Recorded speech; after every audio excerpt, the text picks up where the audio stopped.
Salam alaikum. On va faire le cours des hémorragies sous-arachnoïdiennes. Comme définition, c'est quoi les hémorragies sous-arachnoïdiennes? C'est la présence du sang dans les espaces sous-arachnoïdiens. C'est ça, les hémorragies, c'est la présence du sang dans les espaces sous-arachnoïdiens. C'est les ménages intermédiaires. C'est entre l'arachnoïde et la pémère. La pémère, c'est la plus interne. Bon, l'hémorragie sous-arachnoïdienne, c'est une urgence diagnostique et thérapeutique. D'accord? Justifiant un transfert immédiat en neurochirurgie, c'est une urgence. Épidémio, bon, l'incidence de l'hémorragie sous-arachnoïdienne anévrismale, on parle surtout des anévrismes, d'accord? Bon, pour les étiologies spontanées, c'est les anévrismes. On parle surtout des anévrismes. Et le pic de fréquence, c'est entre 55 et 60 ans. Et c'est surtout en automne et en printemps. L'anatomie, pour l'anatomie, c'est quoi l'espace sous-arachnoïdien? L'espace sous-arachnoïdien est limité entre l'arachnoïde et la pémère, d'accord? On a les artères de polygone de Willis, ça veut dire de la vascularisation du cerveau. Les citernes de la base, c'est quoi les citernes de la base? Dans les ventricules, on trouve les liquides céphalorachidien. Ces citernes sont remplis par le liquide céphalorachidien quand l'arachnoïde s'écarte de la pémère. D'accord? On a la pémère. Quand l'arachnoïde s'écarte de la pémère, c'est ça les citernes. D'accord? On a aussi les vélocités arachnoïdiennes, c'est les granulations de Pacchioni. C'est ça les granulations de Pacchioni. En vert. Ici, c'est les granulations de Pacchioni. Bon. Ici, c'est scalp, c'est le cuir chevelu. D'accord? Le cuir chevelu. Le diploïc veins, ça veut dire les veines de la partie spongieuse de l'os du crâne. Aussi, on a les veines qui font la communication entre les veines extracrâniens et les sinus intracrâniens. C'est ça. Emissary vein. Outer table, ça veut dire la couche externe de l'os crânien. Diploï, c'est la partie spongieuse. Inner table, ça veut dire la couche interne du crâne. D'accord? Les sinus veinodurales. Ici, ça, c'est les sinus veinodurales. Pour le polygone de Willis, on a deux artères. On a les artères carotides internes et les deux artères vertébrales.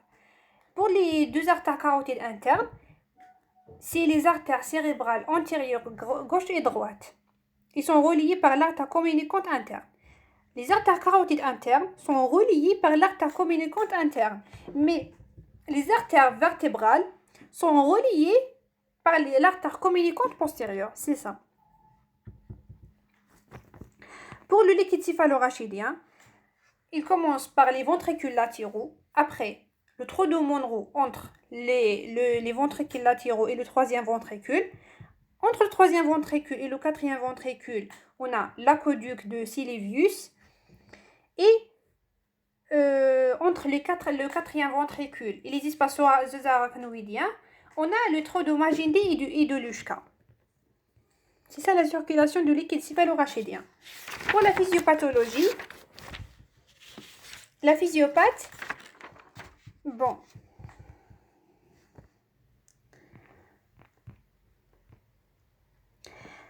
Pour l'hémorragie sous-arachnoïdienne.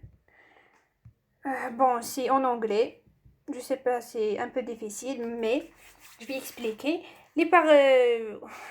Non, c'est l'hémorragie sous-arachnoïdienne. On a les effets mécaniques directs. Il y a des effets mécaniques directs de cette hémorragie sous-arachnoïdienne. Premièrement, c'est la destruction du tissu cérébral. D'accord? On a une destruction du tissu cérébral par l'hématome intracérébral et par l'effet de masse, par l'hydrocéphalie. D'accord? On a l'hydrocéphalie et l'effet de masse. Aussi, par le saignement sous-arachnoïdien et par l'hémorragie intraventriculaire. Tout ça. C'est l'hémorragie sous-arachnoïdienne. L'hémorragie sous-arachnoïdienne et le saignement sous-arachnoïdien et la destruction de tissu et l'hémorragie intraventriculaire.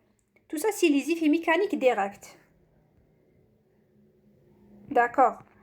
On a aussi, il y a une ischémie globale aiguë, acute global ischemia, ischémie globale aiguë. Elle est due à l'augmentation de la pression intracrânienne par l'hémorragie, à la diminution de débit cérébral, même par la diminution de perfusion cérébrale et l'ischémie, tout ça. Pour les lésions cérébrales précoces, on a les microthromboses, la rupture de la barrière hémato-encéphalique, c'est ça. D'accord. Même, on a l'œdème cérébral. Après l'ischémie et les lésions cérébrales précoces, on a la propagation de la lésion corticale. D'accord. Les neurones sont gonflés. Il y a des microthrombes. C'est ça, les microthrombes. Et même les neurones sont gonflés. D'accord. Après, on a une modification cellulaire. D'accord. Modification cellulaire. Il y a une diminution du NO, augmentation de calcium, de K+, d'accord. Le stress oxydant, même on a le stress oxydant, la vasoconstriction, l'inflammation, l'activation métabolique des métalloprotéases et l'altération de la barrière hémato-encéphalique à cause de l'activation des plaquettes, la dégradation de la lame basale.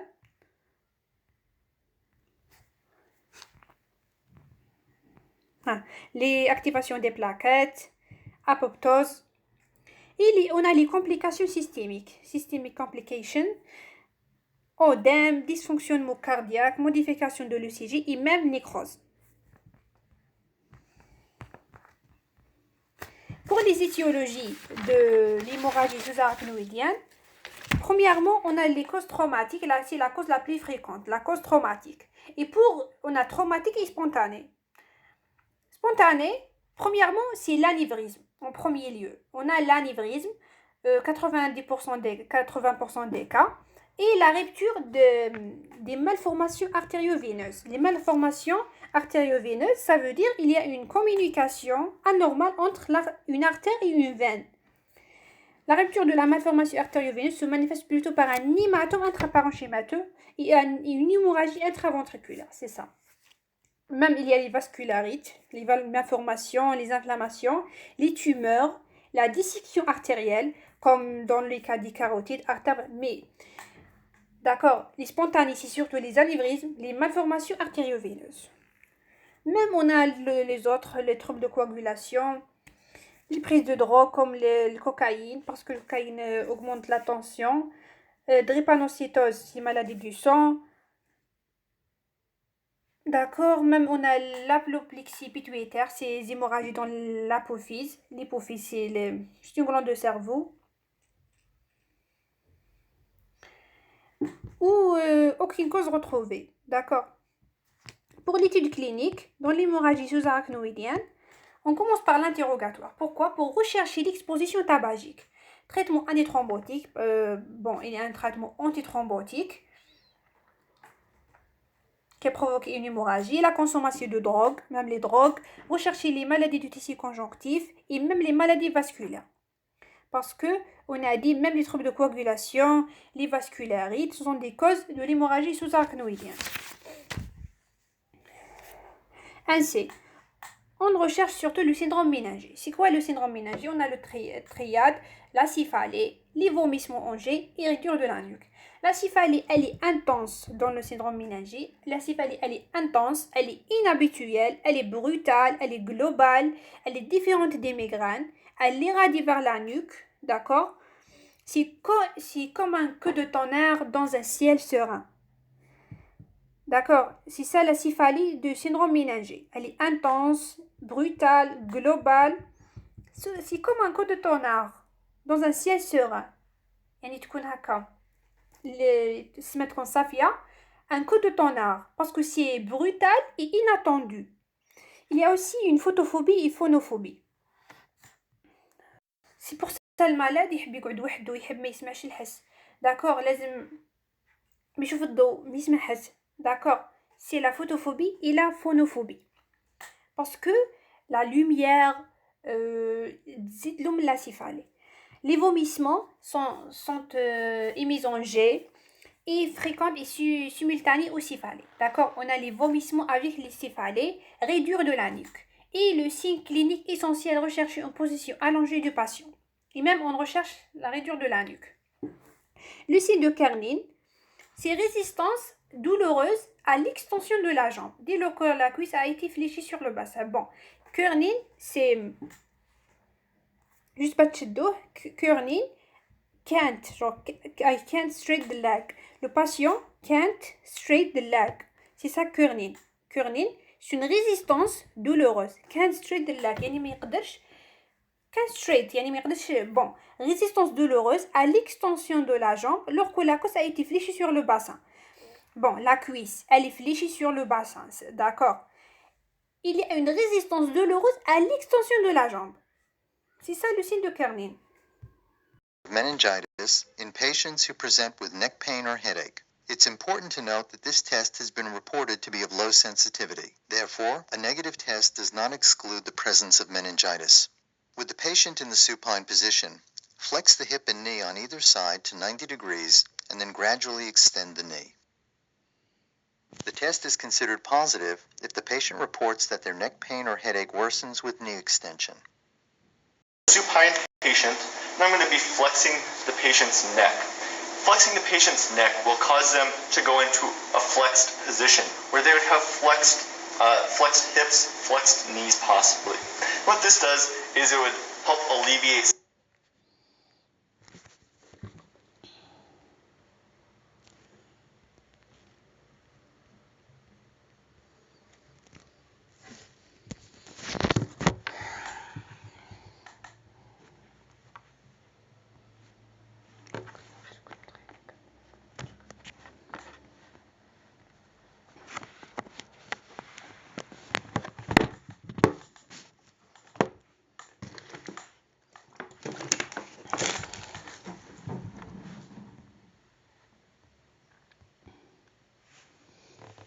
Kernig.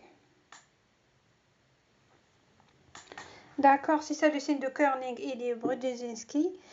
Bon, la flexion de la nuque entraîne Brudzinski, c'est la flexion de la nuque entraîne la flexion des deux membres inférieurs. Pour les autres signes cliniques, on peut retrouver aussi le signe de Babinski bilatéral, c'est l'atteinte des systèmes nerveux, d'accord, pyramidal. Des troubles végétatifs, on peut trouver la bradycardie, l'arythmie, l'ischémie, même lié à une décharge adrénergique à cause de l'activation du système nerveux autonome. Parce qu'il y a une irritation des méninges. Même, on peut trouver des troubles de vigilance jusqu'au coma à cause de souffrance, pouvant aller à la simple obnubilation, aux confusions à un coma profond, de la nécessité d'une évaluation selon le score de Glasgow. D'accord? Selon le score de Glasgow de coma.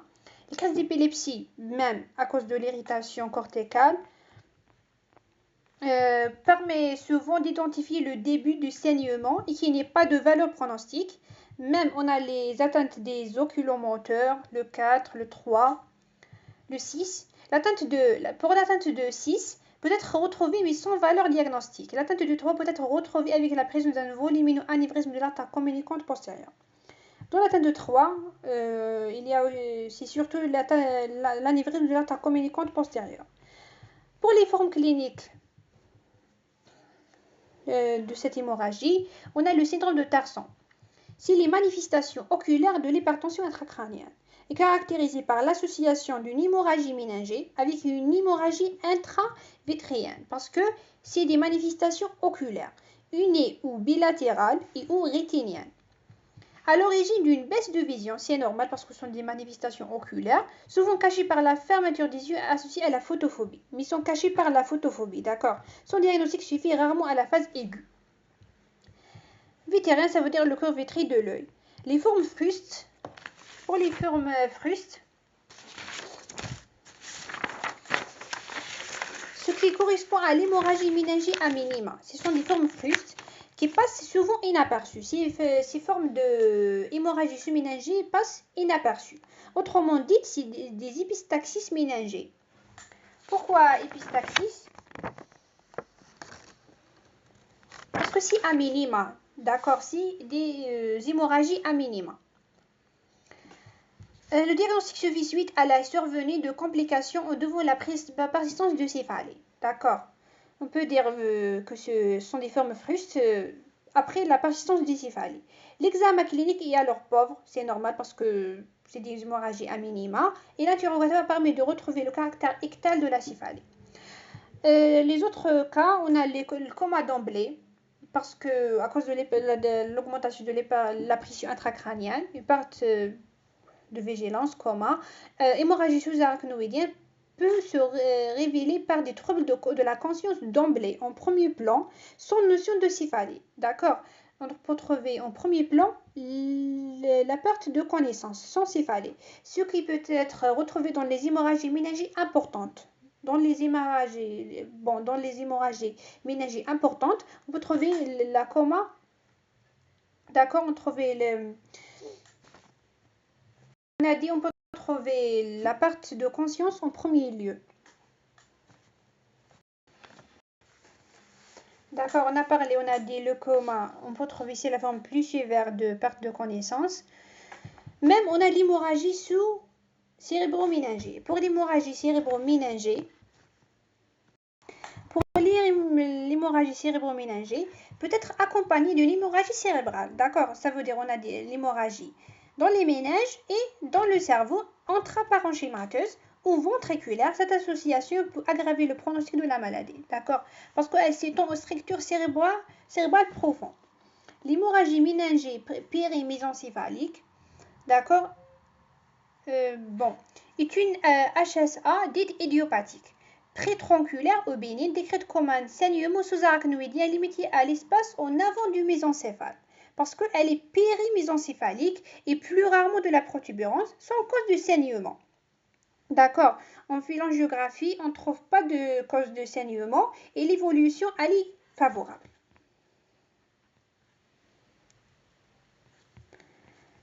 Pour l'exploration,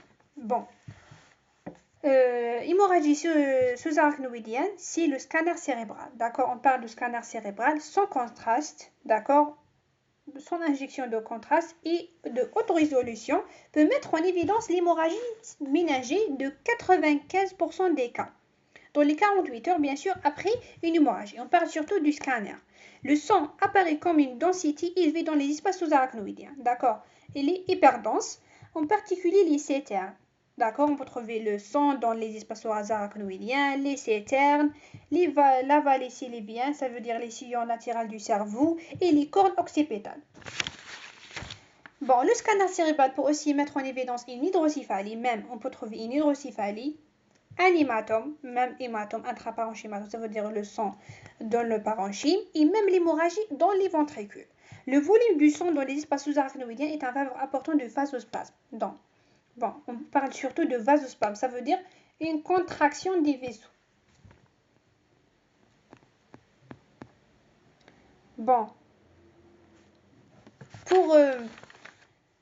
Pour le Modified Fisher Scale, c'est pour évaluer le risque de vasospasme après une hémorragie sous-arachnoïdienne. D'accord. Le stade 1, il n'y a pas de sang. 2, moins de 1 mm. 3, c'est plus de 1 mm. Et 4, c'est l'hématome. Le grade 1, on a dit il y a 4 grades. 1, c'est une hémorragie minime.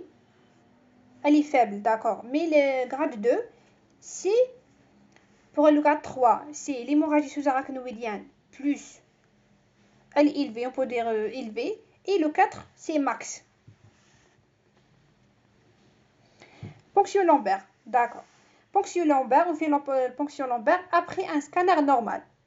C'est le test le plus sensitif pour le diagnostic de l'HSA, pour savoir différencier entre ponction lombaire traumatique et HSA. Pourquoi? Parce que dans l'hémorragie sous-arachnoïdienne, l'aspect de liquide dans les traumatiques, il coagule le sang. Mais dans l'hémorragie sous-arachnoïdienne, le liquide est massif, incoagulable dans les tubes séquentiels. D'accord. Et même, on peut trouver un aspect xanthochromique. L'aspect, on a dit, la ponction lombaire, elle est contre-indiquée au cas de signes neurologiques, comme l'hypertension intracrânienne, parce qu'il y a un risque d'engagement. L'aspect xanthochromique, c'est à cause de transformation de l'hémoglobine en pigment hématogène. Coloration jaunâtre du surnageant due à la dégradation de l'hémoglobine parce qu'il y a une transformation et dégradation de l'hémoglobine. L'aspect xanthochromique, il est présent après 2 à 4 heures après l'hémorragie sous-arachnoïdienne. La spectrophotométrie est la plus sensitive que l'observation à l'œil nu, mais manque de spécificité. D'accord? Et même, on peut compter les globules rouges. Parce qu'à l'état normal, les globules rouges, c'est entre 4,2 et 5,4 millions sur millimètre au carré. On a aussi une hyperprotéinorachie par dégradation du produit sanguin et une normoglycorachie.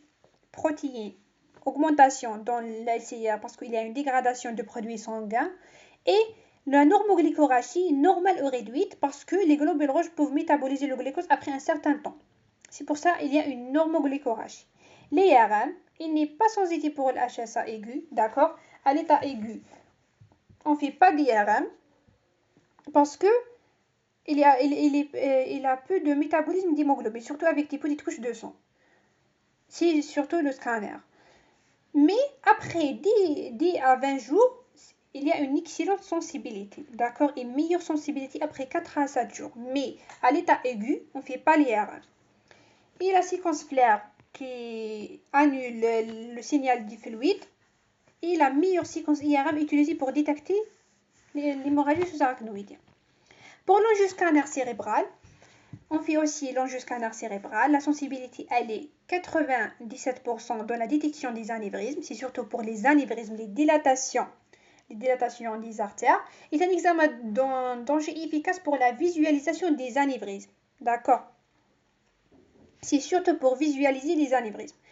Même, on a les photos en 3D. Aide à la planification chirurgicale en visualisant les repères osseux. Même, on peut visualiser les repères osseux pour faire la chirurgie. L'angio-IRM, bon, on a dit angioscanner, angio-IRM, il y a aussi l'angiographie. Pour l'angio-IRM, bon, on ne fait pas l'angio-IRM en première intention, mais on fait l'angioscanner. Il y a l'angiographie cérébrale. Pour l'angiographie cérébrale, elle est réalisée par l'injection de produits iodés après un cathétérisme sélectif des artères cérébrales. Angiographie, c'est par l'injection. On fait l'injection de produits iodés. Visualise l'étiologie, bien sûr. On peut voir l'artère porteuse. Ça veut dire quoi l'artère porteuse? C'est l'artère principale de l'anévrisme. C'est ça l'artère porteuse. Le collet, neck, it means neck, d'accord? C'est la zone de transmission entre l'anévrisme et l'artère porteuse. C'est entre l'anévrisme et l'artère porteuse. Donc, c'est la partie la plus externe et la plus fragile. Et même la direction de l'anévrisme. Il visualise le vasospasme. Le vasospasme, d'accord? Cette contraction du vaisseau, c'est présent. Il visualise aussi les artères nourricières. D'accord? Les artères nourricières, comme le tronc basilaire. Et les artères collatérales et même les projections en 3D. Pour les complications de l'hémorragie sous-arachnoïdienne, on a un risque de ressaignement. Le ressaignement, elle correspond à une deuxième rupture d'anévrisme. D'accord? C'est ça le ressaignement. On a peur de ressaignement. Elle correspond à une deuxième rupture anévrismale. Elle représente la cause la plus importante de décès après la rupture anévrismale qui touche près de 13%. D'accord? Après la rupture d'anévrisme, le ressaignement, c'est la deuxième rupture d'anévrisme. C'est ça. Elle représente la cause la plus importante. Et la majorité de ressaignements survient dans les 24 heures après la chirurgie. Le diagnostic est suspecté devant toute aggravation clinique. D'accord. Il y a de ressaignements après l'aggravation de l'état clinique du patient. D'accord. Toute aggravation de l'état clinique du patient. D'accord. Par exemple, les céphalées, même les céphalées plus intenses. D'accord. Et on fait un deuxième scanner sans contraste pour détecter le ressaignement. Le meilleur moyen de prévenir cette complication est de traiter l'anévrisme le plus tôt possible. D'accord? Il faut traiter l'anévrisme. On fait une occlusion anévrismale. Pour l'hydrocéphalie survient durant les premiers 3 jours. Bon, l'hydrocéphalie, on a les complications de l'hémorragie sous-arachnoïdienne, c'est le ressaignement. Il y a l'hydrocéphalie. Pour l'hydrocéphalie, on fait un drainage ventriculaire, doit être réalisé en urgence pour drainer l'hydrocéphalie. Il faut drainer cette hydrocéphalie et pour réduire, pourquoi? Pour réduire l'hypertension intracrânienne, pour réduire la pression intracrânienne. Peut-être aiguë, par obstruction du voie d'écoulement de LCR. Cette hydrocéphalie, elle peut être aiguë. Parce que les voies d'écoulement, on a parlé des voies d'écoulement de LCR. D'accord? Des ventricules latéraux jusqu'aux espaces sous-arachnoïdiens. Par des coagulums en niveau. D'accord? On fait des coagulums.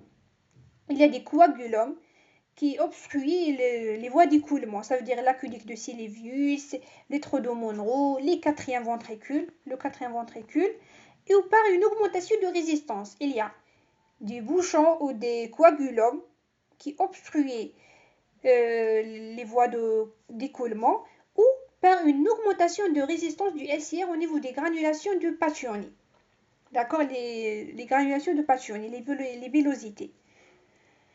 L'hydrocéphalie chronique est développée 18% des patients qui ont présenté une HSA. Le traitement repose sur la réalisation de la valve de dérivation. Ça veut dire quoi la valve de dérivation ventriculo-péritonéale?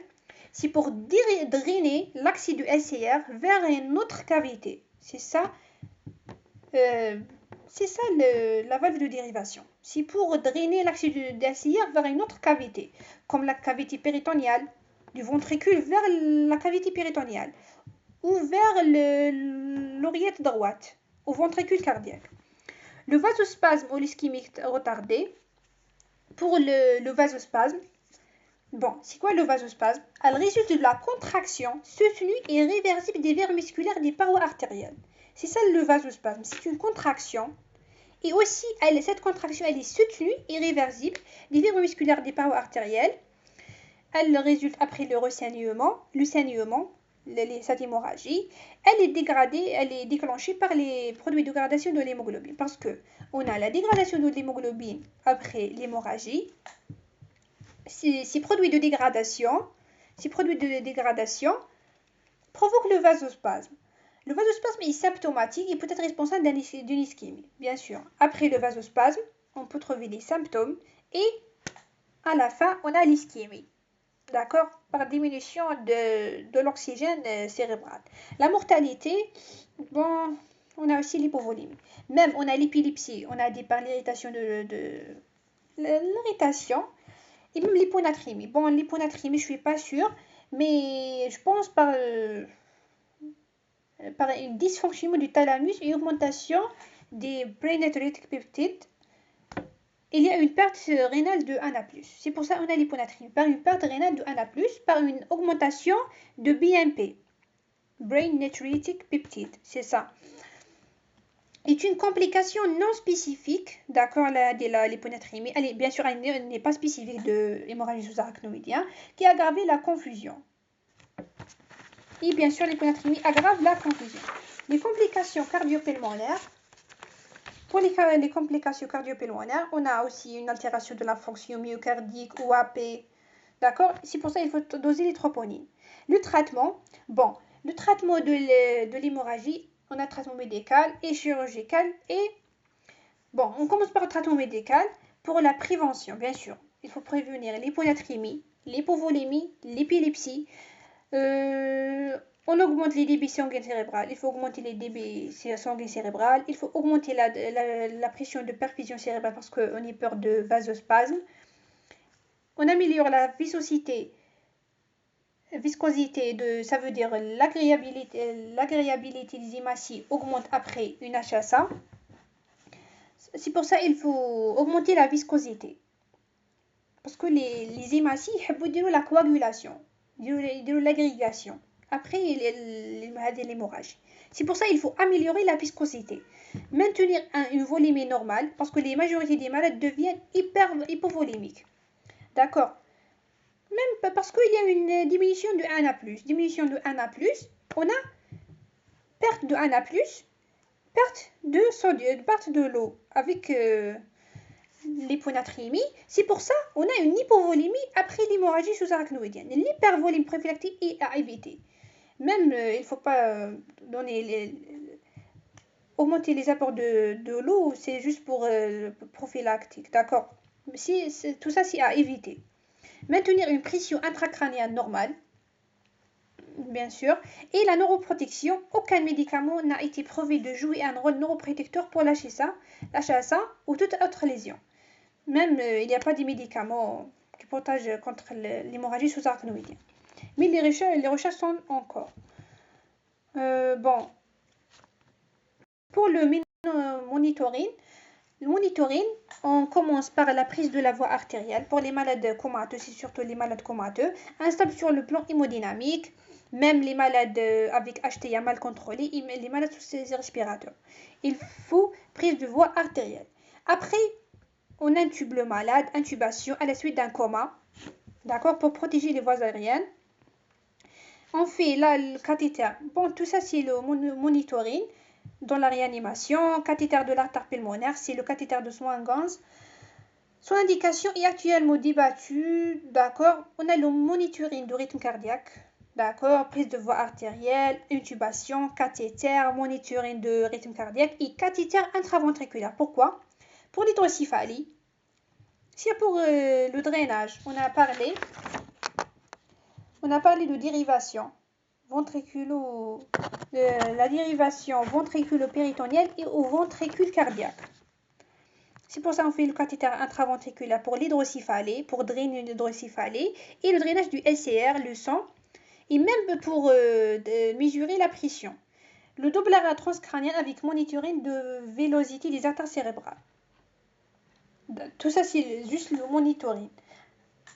Après, pour la prise en charge, bien sûr, l'oxygène. D'abord, c'est l'oxygène, normothermie. Même, لازم تكون la température مليحة une normothermie.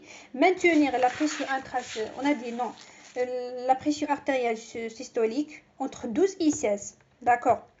Yani, normotendu. Il est normotendu. Même limiter les stimulations extérieures. Parce qu'on a la photophobie, la phonophobie. D'accord. Il faut limiter la stimulation extérieure. Pas de visiteurs. Nursine. Pour le nursine, bon, il faut calculer les entrées et les sorties. D'accord. Les sorties et les entrées. Prise de poids chaque jour. Surélévation des membres. D'accord. Et même on donne les poutres de compression, les bas de contention. Sonde urinaire, bien sûr, pour les patients qui sont léthargiques, ça veut dire fatigue intense. Prise de température. Tout ça, c'est nursine. C'est les infirmiers. Régime alimentaire. D'accord. Il n'y a rien par la bouche. Pour ne pas fatiguer le patient. Cathéter veineux. Le cathéter veineux, d'accord. Et les médicaments. Pour les médicaments, il faut éviter les injections intramusculaires. D'accord.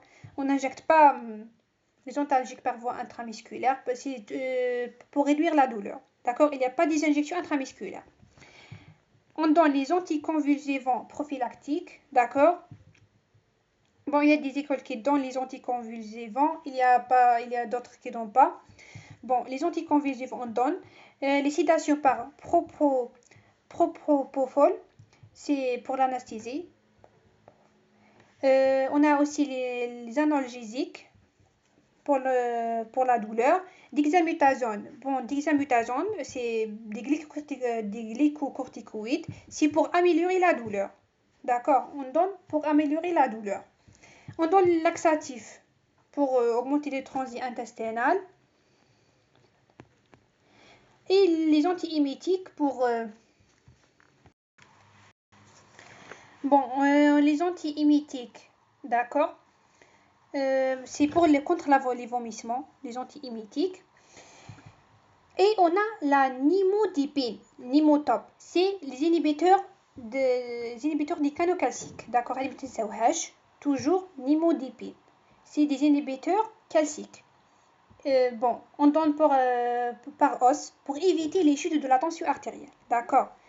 On donne nimodipine. D'accord, on donne la nimodipine. Les antihistaminiques, on a aussi les antihistaminiques et les inhibiteurs de la pompe à proton. D'accord, oméprazole, les inhibiteurs de la pompe à proton et les antihistaminiques pour le stress. Traitement chirurgical. Pour le traitement chirurgical, On a clippage du collet, c'est ça, clipping, d'accord. On a aussi